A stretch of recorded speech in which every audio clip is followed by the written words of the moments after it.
Welcome to the class. Yeah.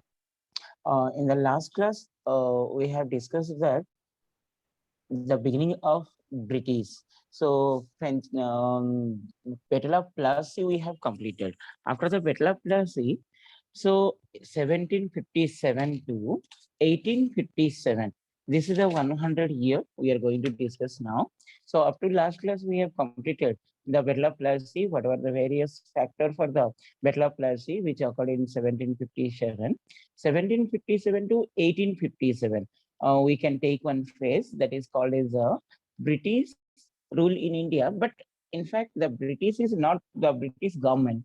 It is a East India Company. So, Yaswini, I hope you understand, and the class, the remain class also, you can understand that we discussed that two phases. The British rule in India, we able to find in two phases. First 100 years after the Battle of Plassey, India ruled by the East India Company. Please try to understand the concept.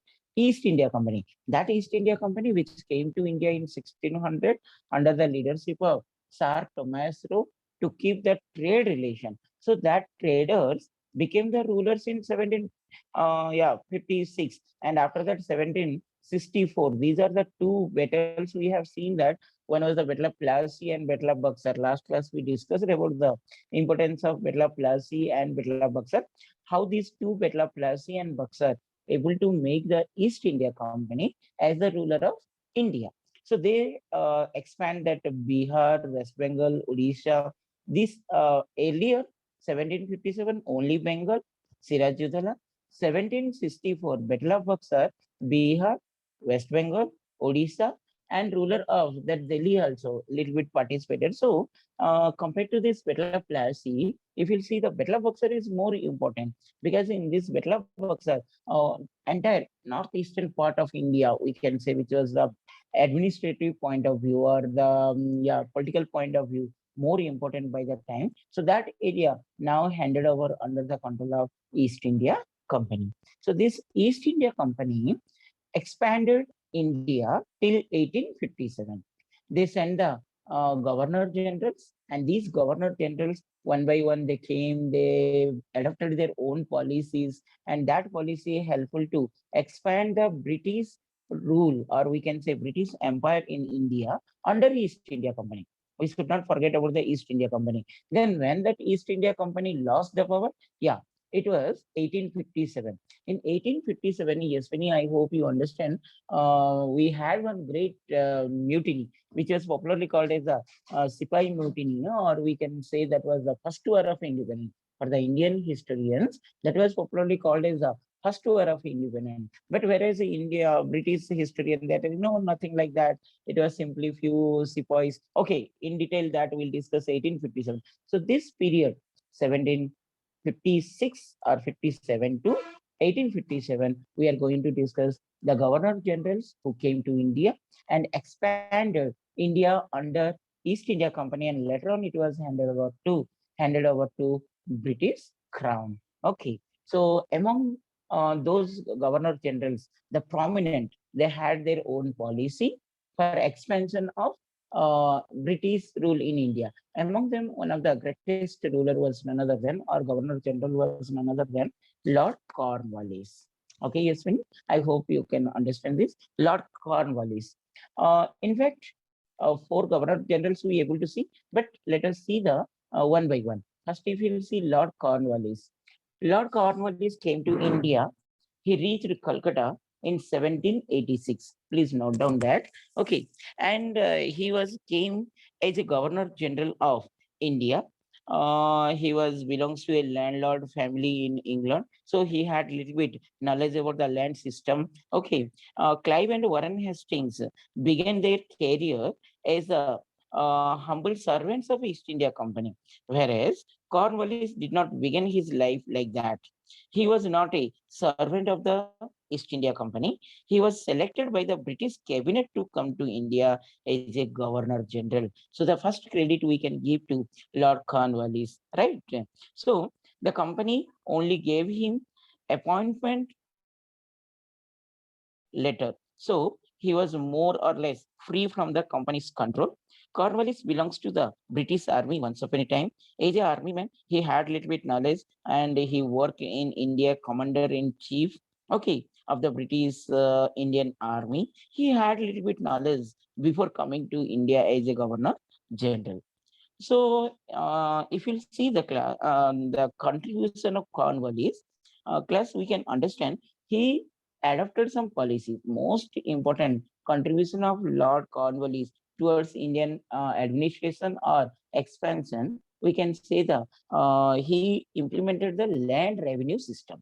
So by that time, it was very difficult for the British government to collect the revenue because our Indian farmer main source, yeah, that we should not remember, that's we should remember the main source of East India Company by that time from the Indian was land revenue. Okay, so but unfortunately our Indian peasants, Indian farmers were not that well to do to give the revenue, land revenue regularly to the British government. As a result, there was most of the time we able to see a clash between the Indian peasants and the British government for the collection of revenue. That point was focused by Lord Cornwallis, and he belongs to the family, that is landlord family. He had little bit knowledge on the landlord, so he implemented some new policies in India related to land revenue system. Okay, children. So let us see. And Mr. Lord Cornwallis was so fortunate also because we can say when he came to India to work under the East India Company, by the time some of the great people, those who had good knowledge on the administration, such as John Shaw, James Grant, okay, next Jananath Duncan, Charles Grant, and William Jones. Such type of great leaders. They help Lord Cornwallis in the administration. Once again, I'm repeating the names who helped Lord Cornwallis in Indian administration. They had master. They had good knowledge on the India as well as the administration. And with the company of these all group great leaders, okay, it was a little bit easy for Lord Cornwallis to implement the administration system as well as the revenue system. So the leaders who helped him, once again, I'm repeating, you can note down, you can remember also, John Shore, one of the great leader, James Grant, okay, Jananath Duncan, next, Charles Grant, William Jones. These are the leaders who had contributed to help Lord Cornwallis in the administrative system. Cornwallis came with the introduction of a few policies. He wanted to rule India in a peaceful manner, no more war and all this, because as I told you, there was a little bit clash between East India Company and the Indian peasant in related to the collection of revenue. But Lord Cornwallis wanted to make that clash in a smoother manner without any conflict or the peaceful manner. He wanted to get all this. The Governor General was required to pay some of the supreme attention in the that revenue. According to administrative measure, Lord Cornwallis, it was his permanent settlement. He was famous in India for the implementation of permanent settlement. Then what is this permanent settlement?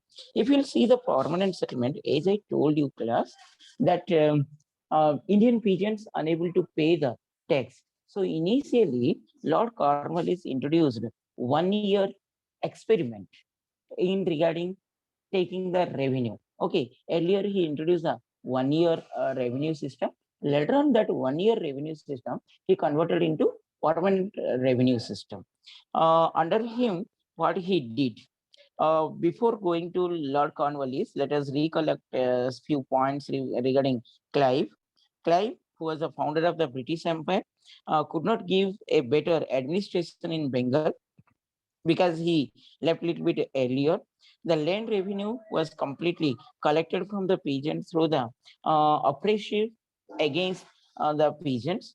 Warren Hastings also tried to do his best to bring a better system, but he also failed. He established a board of revenue. I'm talking about Warren Hastings. We'll discuss about him. He appointed European district collector to remain in charge of revenue collection. Warren Hastings. But still, it was very difficult to continue because I told you, Indian peasants had not that well-to-do family. They had not that much of money to pay the revenue, land revenue regularly, which was the main source of income of the British.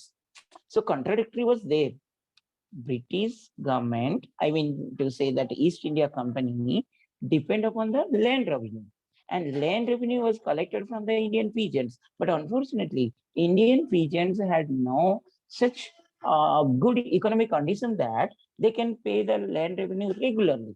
So that was the clash between East India Company and the Indian peasants. So they wanted to collect in time. Unfortunately, Indians unable to pay in time. That was the main reason for clash between these two. Okay, anyhow, the real problem of the government was how to get the countless villages and get the land revenue without any conflict from the millions of pigeons. I hope, class, you understand that the main source of income of East India Company by that time was only land revenue. So they, by hook or crook, they wanted to get for their survival, for East India Company's survival in India, they need that collection of revenue. But we know the economic condition of pigeons. So to bring us to sort out the problem, Lord Cornwallis introduced this famous permanent settlement. Okay, Cornwallis thought that a system in India we have to implement as a result, creating a class of hereditary landlords who should become permanent master of their lands. They should collect the land revenue from the people and deposit at the government treasury regularly for all the time. Once again, I'm trying to explain what was the system. Cornwallis now created a group of people. The people, those who had land belongs to their yeah, forefather landlords. We can take the landlords. So now try to understand. There is a government, East India Company. Government means East India Company, and the peasants, the farmers who had land. So now to sort out the problem between the government collection and peasants payment, Lord Cornwallis appointed a middle person. Try to understand. And that middle person, he was not a new who had land or the landlords. Those landlords worked as a middle person. What is their work? In advance, this middle person pay the revenue to the government in advance. Suppose 2011 in the month of Jan, they have to pay the, this middle person has to pay the revenue to the government. Later on, this middle person will collect the revenue from the peasants. So now what happened? A small solution we able to get without any hurdle. East India Company able to get the revenue in time. Who paid the revenue? Not the peasants, but the middle person who was appointed by Lord Cornwallis. Try to understand.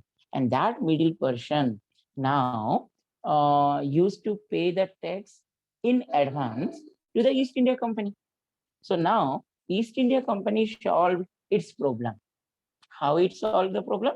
Because the main intention of East India Company was to get the revenue in time. So now, by appointing this middle person, they got the revenue from the middle person in time. So that problem was solved by the East India Company. I hope you are understanding, yes, Aswini. Okay.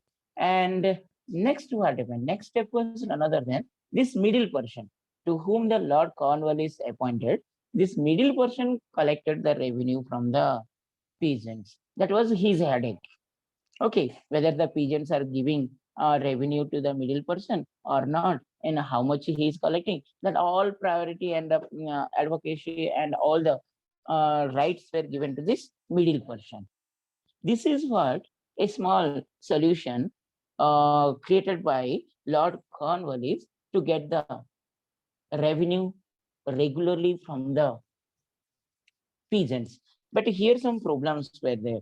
What was the problem? First of all, this middle person became more powerful because he used to give the revenue in advance to the British.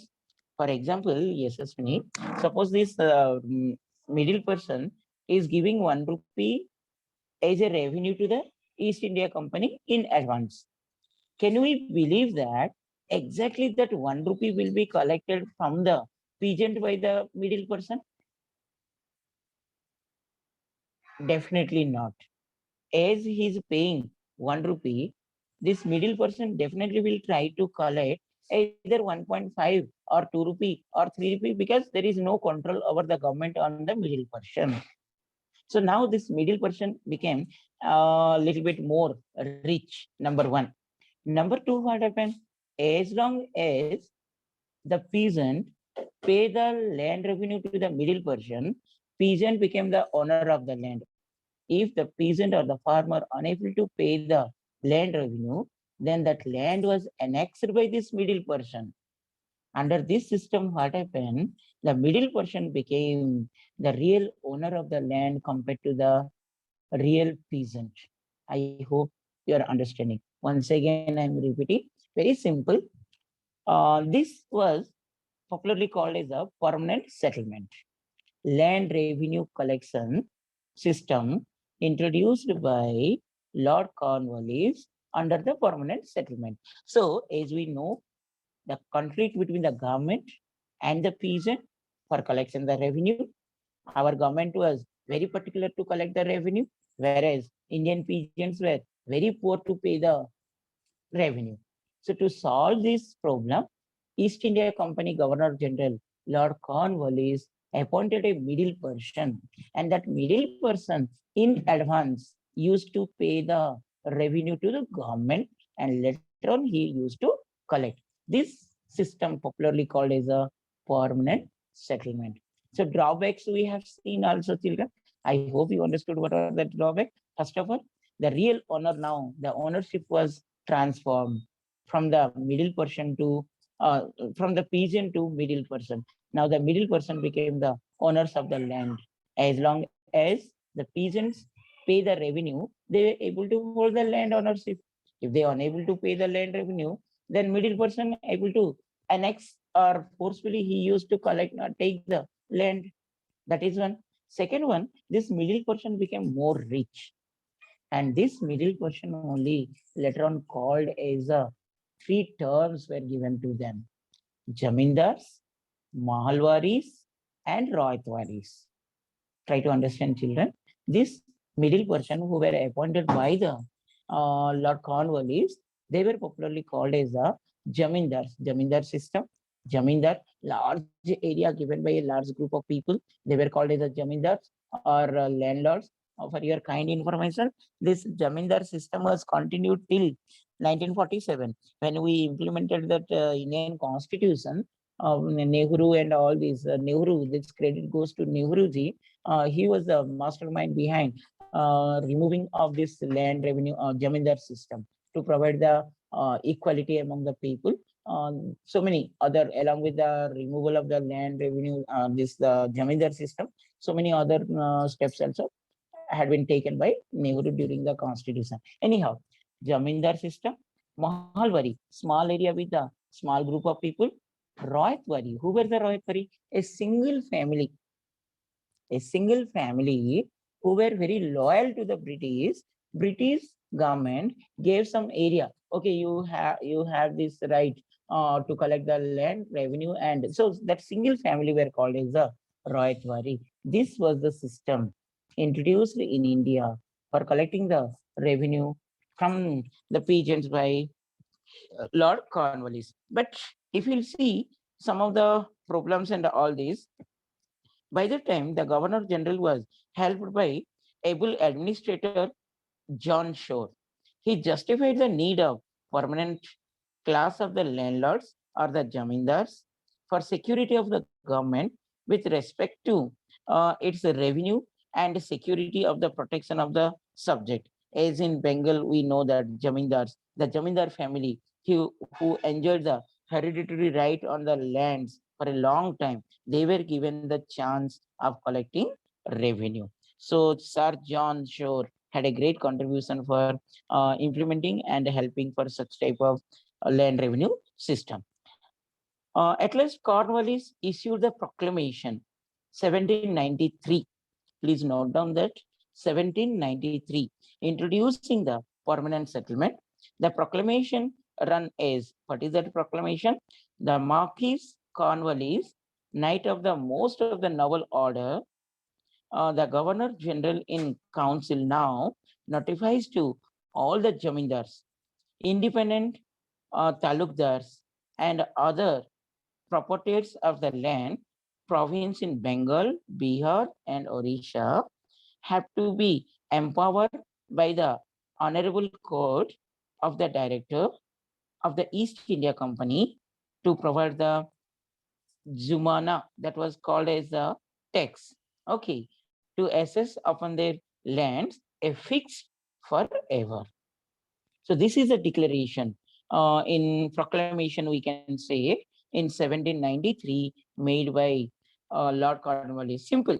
Those who were the landlords or the landowners, they have to pay a fixed amount of land revenue to the government. This was a declaration made in 1793. I hope it is easy. Under the permanent settlement, some principles. Let us see what is this principle. It recognizes the landlord as the proprietors of the land. It also recognizes the right of heredity for succession of their higher or the lawful successors. Secondly, the landlords were given a right to transfer or selling their land to they like. Thirdly, the rights of the landlords depend on the payment of the fixed revenue. Okay. Fourthly, if the fixed one for all the total amount revenue to be paid by the each landlord for the jamindaris. Okay. And on the other hand, the landlord was required to get the tenant, or that was called as patta, and written document. So the British East India Company handed over a written document to the landowners in the name of patta, describing the area of the land, rent, collected by whom. Such type of agreements were written in that written document, which was popularly called as patta. Till now, that system is going on in Indian government also. Okay. Next, this permanent settlement had some problem. What are the drawbacks? First of all, if you see, the British introduced this land revenue system very hurriedly. First of all, they did not do any survey, children. Okay, they are unable to know the which land is more fertile, which land is less fertile. Without making any such type of survey, they fixed the price. As a result, those who were the less fertile peasant, they face a problem. They had to also pay the same amount of tax which was paid by the fertile landowner. Problem number one. Problem number two, as we know that now the land was really in the hands of middle person. The real owner lost the land ownership. Okay. Similarly, if you'll see another problem, the permanent settlement, by being a permanent system, it created a problem for everyone concerned. There was feeling that this matter of the land and the revenue, the middle person only the owner. Government will not interfere in that system. So people lost their faith on the government. That was another problem. Okay, and jamindars became the real power and real owner. That also created here. Another problem was none other than the papers, that patta and all these. To provide that one, these zamindars exploited the peasants. Okay, they charged more revenue, they took the bribe, such type of system started. So overall, we can say in this permanent settlement, government got benefited by getting the revenue in time. Number one. Number two, the society divided into rich and poor because of the middle person. And those middle person were now got a new identity in the name of Jamindar, Mahalwari, Raitwaris, right? And another problem was that the patta system. To provide the pattas, this middle person or the Jamindar, Mahalwari, Raitwari, they became the real owner of the land instead of the peasants or the farmers. Such a type of lot of drawbacks in spite of all these, the administration giving landlords responsibility for the revenue collection, the government avoided its own duty. It was no credit for any government. So in spite of all these problems, they continued the permanent settlement because government wanted revenue, and this settlement or this system helpful to provide the revenue to the people. So that's why they were very much happy for that. uh, Good or bad, the permanent settlement was one of the most famous measure of Lord Cornwallis. After introducing the system, he left India in 1793. So we can say that this was one of the Governor General who had a great contribution to Indian administration for the introduction of permanent settlement. So permanent settlement, so many questions we are getting. Anyhow, I will send the question. For objective point of view, if you'll see which year Lord Cornwallis came, what was the permanent settlement, who are the leaders who supported to Mr. Cornwallis. Under the Cornwallis permanent system, what type of uh, society, how the middle group people divided, who were the Jamindars, who were the Mahalwaris, who were the Raitwari, and what were the drawbacks of uh, land revenue system or the permanent system introduced by Lord Cornwallis. Such type of question you may get. Okay, I hope you can understand that. Next, after this, Lord Cornwallis permanent system, another bigger Governor General who had a great contribution. So this is one system, permanent land revenue system was the system which able to bring India under one revenue system, and British able to solve their problem of collection of revenue. Okay, this is what we came to know. Now another most important um, Governor General will discuss class, that is called as he was none other than Lord Wellesley. A lot of credit go to Lord Wellesley when he came to India as a Governor General. India, East India Company confined to only Bihar, West Bengal, and Orissa. So the expansion of East India Company on India. Expansion means they adopted several policies, principles for expanding East India Company in other part of India other than Bihar, West Bengal, and Odisha. So such type of one great Governor General, he was none other than Lord Wellesley. Okay, so now we are going to the second Governor General. About the second Governor General, Lord Wellesley, who had a great contribution for expansion of East India Company in India. Okay, class, I hope you are understanding. Lord Wellesley. Okay, so Lord Wellesley will see. To be frank, let us see that Clive left over. After the Clive, who founded the British Empire but unable to expand. After Robert Clive, Warren Hastings became the founder of the British administration in India. After him, Lord Cornwallis, which we read about the permanent settlement. Next, this is and after the Cornwallis, this is the Lord Wellesley, who had a great rule under the company, and by his aggressive policy, he increased the size of the Indian Empire, East India Company Empire in India. So what step he had taken? Let us discuss. Lord Wellesley. He came to India in 1798 to 1804. In and around that period, he had a great contribution. So what was the role of Wellesley? So many important. If you'll see the Lord Wellesley, first of all, he introduced that was none other than expansion of East India Company in India, number one.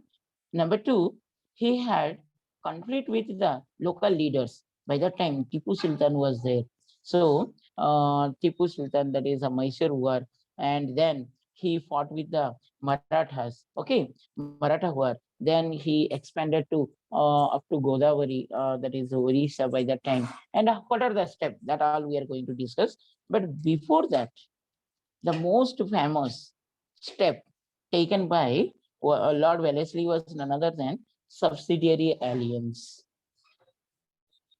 He was famous for his new policy of expansion that was called as subsidiary alliance. So let us know what is this subsidiary alliance. Later on, we'll go to the war with Tipu Sultan and all this. So, plus, if you see, Lord Wellesley came as a Governor General to India in 1798, 1798.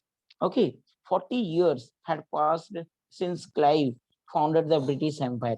Warren Hastings and Cornwallis had given empire strong administration, but it left for Wellesley to make empire vast and wide. Expansion on the in charge of expansion was under the leadership of Lord Wellesley. Time were changing fast. 18th century, he wanted to introduce a new system. By that time, what happened? When the East India Company was ruling, some of the local leaders or the local rulers, they felt, because as we know that along with the East India Company, we saw French, Dutch, Portuguese, all these European countries, they came and they settled down in India. So now in India, there was a conflict among Europeans. Try to understand the class. When East India Company came, and along with the East India Company, in India, we had Dutch, Europeans, the Dutch, Portuguese, French. Okay, all the European they came and they wanted to settle down in India. As a result, they gave more pressurized and made a contact with the local leaders, local rulers, local kings, and they made different type of agreement with them to get the land and to get the support for their industry. In the meantime, it was a great challenge for East India Company to overcome all those problems and to beat the other Europeans. So for that, we able to see a number of policies adopted by the Lord Wellesley. Wellesley was extremely imperialist. He know different policies, how to expand the East India Company. He did not believe in the peace. The supreme aim of his Indian career was for the expansion of British Empire in India. The Lord Wellesley. Okay, the British territory was still very limited at the time of Wellesley. To convert the British Empire into a vast British Empire, 2 minutes anyhow left over. India became a supreme goal of Lord Wellesley. How can he Shall expand? we join again, sir? Yeah, ma'am. Yeah. Sure. Please, dear students, please join again.